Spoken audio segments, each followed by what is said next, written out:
মানুষ কেন বদলে যায় বলতে পারেন?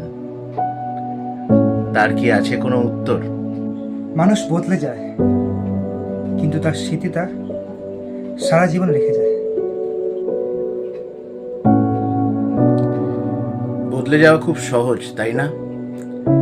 মানুষের এই পরিবর্তনশীল জীবনে হঠাৎ বদলে যাওয়াটা অনেকেই নিতে পারে না।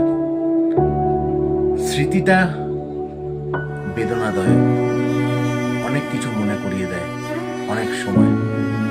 সেই বদলে যাওয়াটা কি খুব দরকার ছিল? এই বদলে যাওয়ার ফলে মনের ভেতর যে ক্ষতটা তৈরি হয়, সেটা সারা জীবন বহন করতে হয়। আমার মতোই একটা দুঃখী মানুষের গল্প বলতে আসছে হঠাৎ বদলে গেলে কেন, বিক্রম প্রেজেন্স অফিসিয়াল ইউটিউব চ্যানেলে। আসছে 16 জুলাই 2026।